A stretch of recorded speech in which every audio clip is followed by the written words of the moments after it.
We have a team of experts from Permafix Environmental Sciences. I will hand it over to them to discuss with you their new technology for PFAS. And team, I will hand it over to you. Thanks for joining us today. Okay, thanks, Sally. We certainly appreciate ECC's coordinating this and giving us an opportunity to discuss PFAS and our company a little bit. My name is Mark Duff. I'm the CEO of Permafix. And just in case you haven't heard of us before, just a quick summary. We're a small business. We're public. We trade on NASDAQ under the symbol PESI. We're about a $200 million market cap company that focuses pretty primarily on radiological waste management and health physics service, radiation protection, and industrial waste. What makes Permafix unique is that we have 4 treatment plants that we own outright, one located in Gainesville, Florida, 2 in the Oak Ridge, East Tennessee area, where I am today, and then one out in Pasco, Washington, right near the Hanford site. Each one of these plants has a series of different types of technologies to treat radiological waste and mixed waste. Most of the technologies are proprietary, but there's some that aren't, including 4 incinerators that are quite unique. Each of these facilities have very robust licensing and permits to support a wide range of different types of waste that we can receive, and they've all been around for quite some time. We've been in business 30 years. We were founded by Lou Centofanti. He's a PhD chemist and is the backbone of our technology development program. He leads our R&D program now. We'll talk about that more in a minute. We have a large team of chemists, chemical engineers, and scientists at each of our facilities and at corporate. And we really pride ourselves in developing new technologies to address new and emerging challenges in their industry, which has certainly been the case for PFAS. About 4 years ago, Lou, leading our R&D group, began to develop some ideas about how the PFAS bonds could be broken, and began to develop some ideas on bench scale. We got a little bit more formal about 18 months ago with some proposed solutions and some engineering approaches to how we could implement those solutions. Our bench scale was very successful in treating PFAS and reaching 6 nines of destruction. From that bench scale, we moved towards pilot scale, and that pilot scale included about a 55-gallon drum's worth of AFFF, and that was a very successful program as well. It wrapped up, and we proved the concept in the March timeframe of this year, of 24. At that point, we really generated a lot of momentum and raised some capital by issuing stock in second quarter, and moved towards immediate development of an operational commercial scale system that we located at our Gainesville facility in Florida. Since we got things rolling, we've promoted one of our lead engineers, a nuclear engineer, Javid Kelly. He's been our program manager for this program from about that point on, since we got initial design for the operational system, and that has gotten up and running in the late October timeframe this past year. So with that, I'm going to turn it over to Javid. He's going to walk you through the actual technology itself. I know we also have Eunice Hong on the line here too. She's leading our sales and marketing group, also a chemical engineer and very familiar with the technology itself. And Javid, I'm not sure else who we have on the phone for us, but you can go ahead and introduce the rest of your team. You there, Javid? I am. Thank you for that introduction, Mark. As Mark mentioned, I'm the program lead for PFAS and serve as the senior technology officer for Permafix. The majority of my background has been in the nuclear and radiological markets, primarily in developing very innovative technologies and approaches for characterization, remediation, and D&D efforts. Um, Eunice, do you want to do a quick intro? And I think we also have Susanna on the line as well. Sure. Hi, everyone. My name is Eunice Hong. I'm the Technical Sales Manager at Permafix, supporting business development and sales for PFAS as well as our industrial business side. My background is as an R&D chemist, and I'm really happy to be here today. Thank you. Susanna, are you there? I am. Hi, I'm Susanna Waters. I am the Vice President of Business Development for the Nuclear Services Division in Permafix.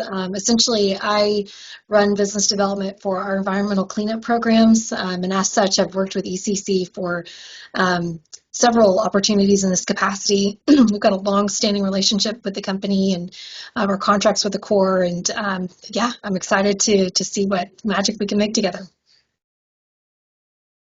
Thank you, Susanna. And that was one of the pieces of context I did want to touch on and make clear. We do have a long-standing relationship with ECC. At the moment, I think we have 3 active projects at least, all of which are in the tens of millions in total value, where we're supporting ECC as a prime contractor. So if you need someone to vouch, I imagine you could reach out to Mark Mizrahi, and he will put in a good word for us and our commitment to always get the job done. The majority of that partnership has been on our nuclear services side of the business. As Mark mentioned, the other half of our business roughly is waste treatment. You're going to learn a good deal about that. Before Eunice kicks into the slide deck, I want to give a general bit of context on where we are with PFAS. Our really great fit in the market right now is focused on AFFF and other high concentrate liquids. Our technology is very mature there, so think a few hundred ppm up to 30,000 ppm. That's where we're very efficient and economical for our business strategy and technology. We are expanding, though. You're going to hear about the growing maturity of our treatment capability for soils, which we're most excited about for 2025, is maturing that. And then also treatment of filter media such as GAC, resins, and then other niche solids, biosolids, and sludges. So we have a great beachhead into this market in the AFFF and concentrates. We are not the solution for treatment of groundwater or direct treatment of leachate, but rather as systems concentrate PFAS out of those high volume generators, we would be a prime candidate to take that concentrated waste. So that's a bit of context about where we are and where we're headed. With that said, I will turn it over to Eunice to walk through the slide deck. Thanks, Javed. So I think we went through some introductions in addition to the folks that we have on the call from Permafix. We also have a number of other leadership team members listed on this slide here, most of which I do want to point out Dr. Lou Senafani, the founder of Permafix, and he serves as our Executive Vice President of Strategic Initiatives. And he and the R&D team have really been leading our PFAS initiatives here at Permafix. So before we get into our technology, I do want to give a little bit of an overview on Permafix. For those who are not familiar with us, we are a leading provider of hazardous and nuclear waste disposal and treatment services. Dr. Lou Senafani founded us in 1991, and we have about 300 employees providing services across the US and Europe. As Mark mentioned, we are publicly traded on the NASDAQ. Our acronym is PESI. Permafix is headquartered in Atlanta, Georgia, but we also have satellite offices in Oak Ridge, Tennessee, Richland, Washington, Gainesville, Florida, and New Britain, Pennsylvania. Permafix does own 4 fixed-base waste treatment facilities, as shown here at the bottom. We have Perma-Fix Northwest in Richland, Washington, Diversified Scientific Services, Inc. in Kingston, Tennessee, Environmental Waste Operations Center in Oak Ridge, Tennessee, and last but not least, we have Perma-Fix of Florida in Gainesville, Florida. For the purpose of this group, Perma-Fix of Florida is going to be the facility of the most interest. This facility handles and processes radiological and industrial waste streams, and it is also home to our R&D corporate lab, as well as home to our first full-scale commercial system for PFAS. Which brings us to what is our PFAS destruction technology. So our patent pending technology is called PermaFAS, and this is a hydrolytic chemical destruction process that is specific for fluorocarbons. This process does work at ambient temperature and pressure in a sealed and closed system, but typically we'll run our reactions between temperatures of 100 to 150 degrees Celsius. We have been able to demonstrate 6 nines of destruction in high concentrated liquids such as AFFF, and we have begun processing totes of 3% AFFF concentrate from a customer of ours using our full-scale system. During our process, we are able to mineralize the fluoride ions back out as calcium fluoride, so the effluent that we're left with at the end of the process is lean water.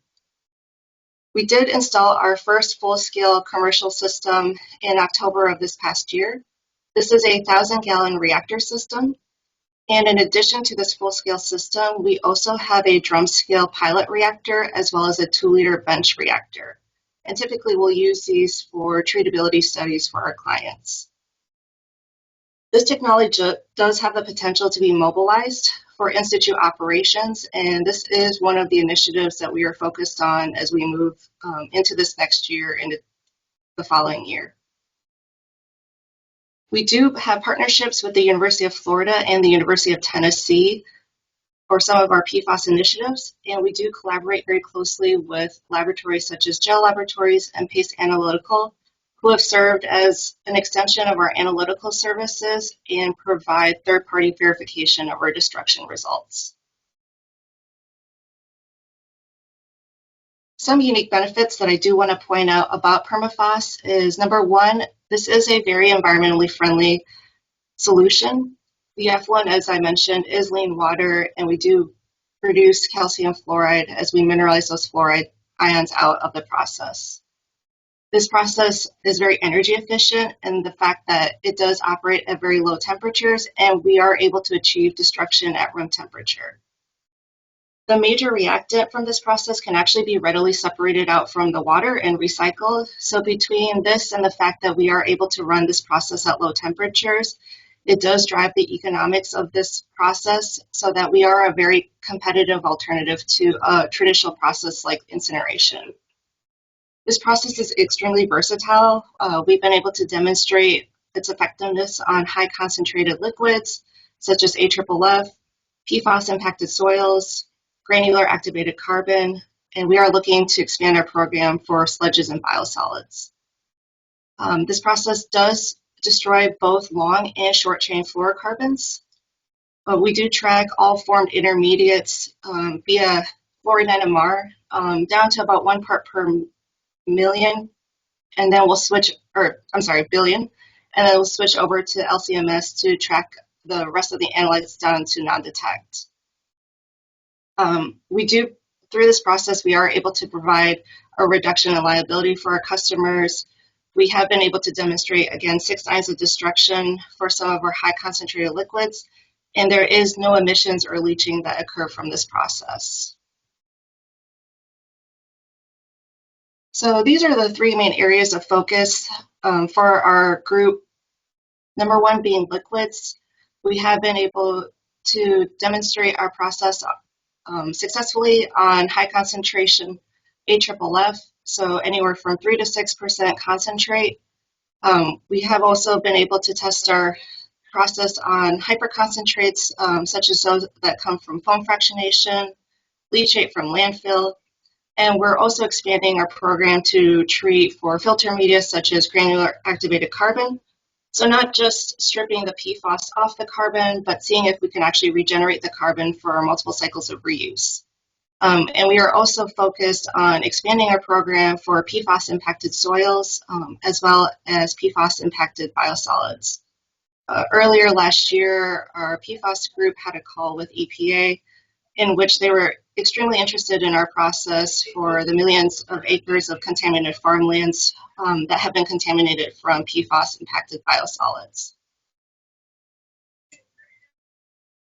So this is just a graph showing the kinetics of a reaction that was done at a temperature below 100 degrees Celsius.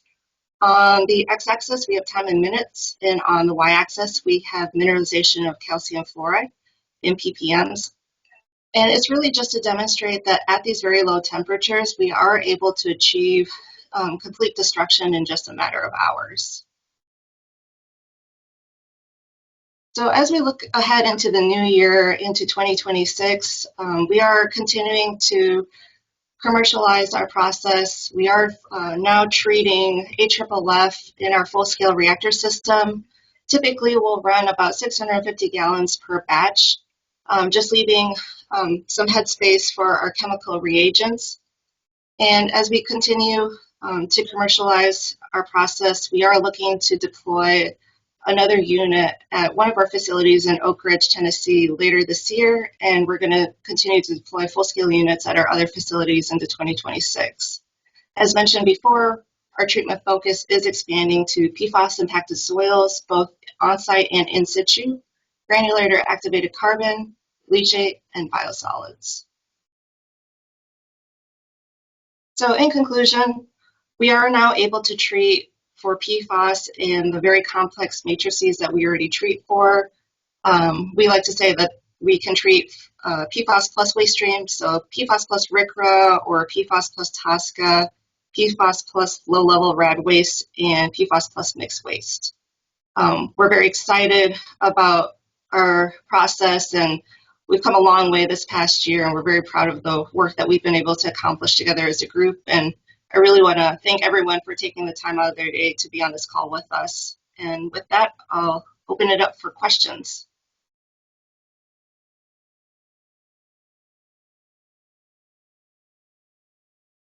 Yeah, David, go ahead. I see your hand raised. Hi, thank you. My name's Dave Rowe with ECC. Couple of quick questions. You mentioned reagents. I imagine it may be proprietary, but can you share with us what those reagents are? Our primary reagent is high in pH, and we couple that with a proprietary mix of catalysts, non-hazardous catalysts. The majority of the reagent, roughly 80%, does remain after each batch with our current recipe. And so we're coming through the motions now of recycling those reagents and rebalancing the recipe. That's about all I can tell you at the moment. However, patents have been pending starting in Q1, Q2 of last year. So pretty soon, the world will know our secret recipe. I imagine. So if you're focusing on media such as GAC and ion exchange, how does your process deal with co-contaminants? Because a lot of these applications, real world applications, there's more than just PFAS absorbed onto those media. That's a great question and a great challenge ahead of us. I can comment that our reagents and catalysts are very specific to halogens. So they're going to eat up the fluorocarbons. They're going to eat up chlorinated compounds as well. So that's an added bonus. They will not be very effective at all at many of the other bonds. In fact, the carbon-carbon bond on the GAC is unimpacted, even though it's a far lower energy bond than fluorine carbon. Now, as you mentioned, everything under the sun are in some of these leachates. So we would treat each site, or maybe even each sector of a site that's pumping leachate, as a different, going back to my characterization or remediation days, as a different zone or subset of the property. And we'd look closely at the mix that's being created in those zones before we would want to make any strong claims about total performance regarding other contaminants, such as if they throttle the reaction rate back or cause us any other challenges at our facilities as they're concentrated. You had mentioned earlier, not you, but the lady who was speaking mentioned the possibility of reuse of these medias. Right now that's a big limitation because the PFAS contaminated GAC is not eligible for regeneration. Is the challenge with your process that it breaks, that it breaks down the carbon itself, or if the carbon is still viable, would this process make it eligible for regeneration through a more typical process? Our treatment does not break down the carbon-carbon bonds on the surface. It does retain those. We recognize, well, let me back up.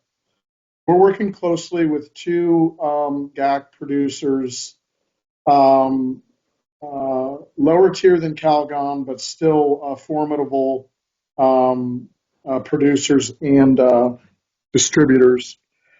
So one of those producers has sent us contaminated GAC, and in turn, we've returned them clean GAC, and they're looking at the percent breakthrough that we might have improved. Mm-hmm. The second producer is larger and more sophisticated. They have a very small percentage of catalyst embedded on the surface to help promote capture into the carbon. We have worked with them as partners for a few months now. They have provided us with virgin GAC and said, all right, treat it. You give it back to us, and our PhD guys and high-end laboratories are going to figure out how much, if any, you might have damaged the catalytic interstitial. So we're weighted with our fingers crossed. We have some suspicion on some of those catalysts being impacted, unlike the carbon, which is unimpacted. So we'll see where that goes. But bigger picture, we're working closely with these carbon producers. Neither of them have or own incinerators and offer a regeneration business line. So they are very excited to see how well we could regenerate so that they could in turn offer that to their end customers.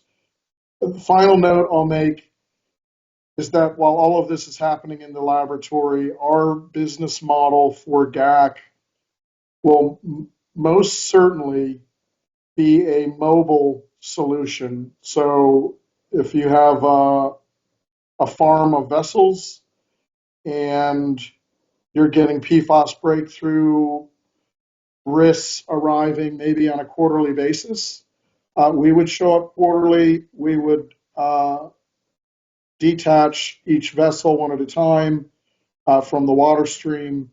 We would hook it up to our mobile skids, treat for perhaps a few days, and then put the vessel back in service. So another very nice bonus there as well is you don't even have to remove the GAC from the vessel or from the site. It's a great cost savings there, great benefit to regulators and states and clients alike with avoiding incineration. Right. No, you're answering the questions before I even ask. Right. So I on your website right now, and it says temperatures are below 150 degrees Celsius, so that's not necessarily ambient. I don't know if that's different than what you're doing now. What about pressures? Another great question, and let me answer this big picture. Our technology, as Eunice mentioned, is effective at room temperature, but we're probably talking about a time scale of a week to 2 weeks for effective treatment. If you Gotcha. want, if you want it faster, we have our drum scale system operated at 90 C. So we've got room pressure, but a nice increase in heat got the job done in about 12 to 15 hours. And then up at 150 C, our batches are treated over the course of about 6 hours. So anything in field, I can't imagine it would be effective or ultimately safe to go with pressurized systems in the field. There's just so many barriers. Right, right. No, that's exactly what I'm talking about. It's so because what I was leaning towards, we actually have facilities that, I mean, we have a ton that have carbon vessels, your typical carbon vessels, but we also have locations where we're using carbon beds. Not necessarily, gravity feed, 100,000 pound carbon beds, not in vessels. So that's why I was asking, the temperature pressure questions and whether or not there was a solution for that. Sure. And the model would also be the same for soils. We would arrive on site, we would target the plume, the real high concentration stuff, perhaps an old fire practice area. Currently, we believe the best tech approach is excavation of those materials, conversion to a slurry, and processing through closed tanks that we would bring along.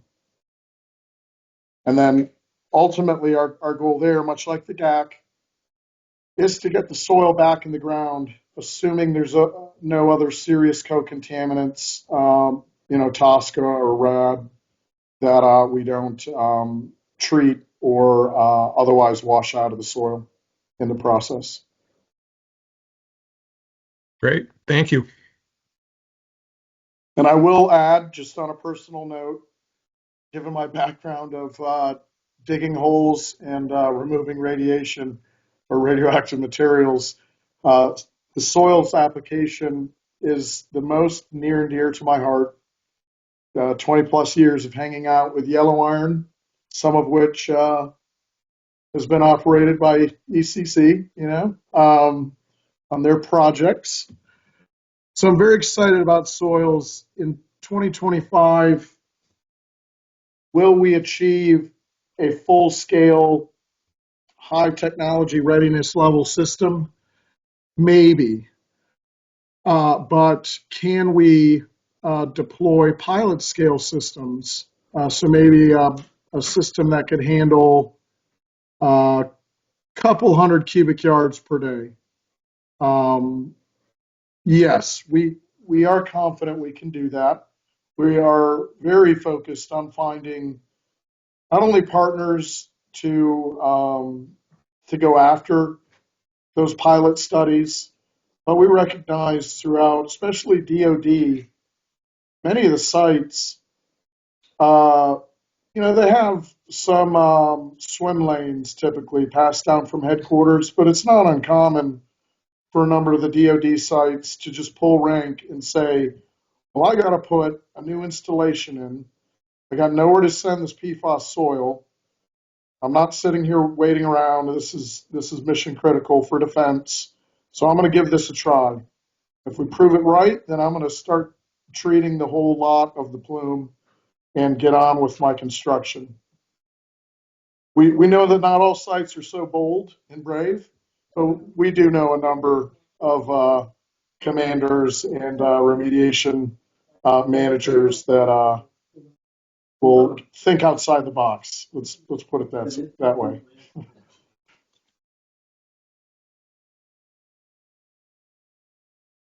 One And other, it looks like we've got a question from Tim. yeah. Hey, Good, good Tim. afternoon. Good afternoon. Great presentation. I'm following the the aqueous treatment steps and the percentage levels you're dealing with. What and apologies if I missed this, but when you're looking at soil, what ranges of contamination in the solid matrices are you dealing with or looking to work with your technology? We anticipate hundreds up to 1,000 or so ppm. I imagine there's higher concentrations out there, but in talking with our current customers and partners and in receiving treatability samples, that seems like the range. The other half of that question is a shotgun blast of end state criteria. You have a few states providing guidance that might be 1 ppm or lower. You have other states undecided. You have some agencies that are passing guidance. It makes life really tough for us. However, the nature of our approach, ex situ, on site, would lend itself to excavating the epicenter. Let's say it's an average of 2,000 ppm. You grab the epicenter, you treat it for 3 or 4 days through the system. Then you start chewing away, a reverse peel of the onion, if you will. The next layer may only take 2 days of treatment to meet some end state. And then the final outside layer of the onion may only take a day or a half a day. So that's our tech approach strategy to the challenge of soils. But again, the biggest is, I think, a very fuzzy understanding of end state, not only for us and our ultimate clients, but or site owners, but even regulators are sitting there scratching their heads often. Has that been your experience, Tim? Yeah, I mean, the soil is there's a lot of uncertainty there as to what is clean, what is not clean, what you need to get to as far as cleanup levels and such. And just curious, like the best utility, it sounds like of your technology is we're talking parts per million levels. But I know I'd certainly appreciate your answer and thank you. Yep. And I've come through we've discussed a couple agencies here. I did want to mention to the group, if you've worked within the DOE complex, you understand there has been a moratorium um, on disposition of PFAS. Essentially, all DOE sites have been needing to stockpile on site for, I think, going on 4 or 5 years now. Through policy letter from the deputy uh, of DOE in mid-December, that policy has been lifted. So, and nothing happens quick in DOE space, but gates are opening. If you have DOE clients or colleagues in this space, they've probably been having this pain point of PFAS. They've probably been threatened by their regional, the state that they sit in, threats of non-compliance. This has come down on a few sites that we're very connected with. The states are tired of the stockpiling, to put it simply. So I think that added pressure to headquarters to lift that ban.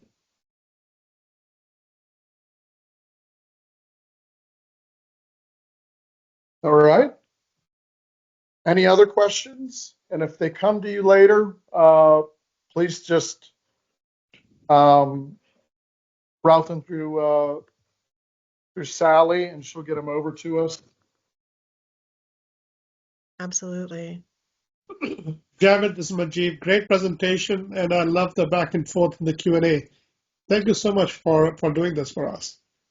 It's our pleasure, and if anyone sees Mark Mizrahi, tell him I owe him a beer to help catalyze this.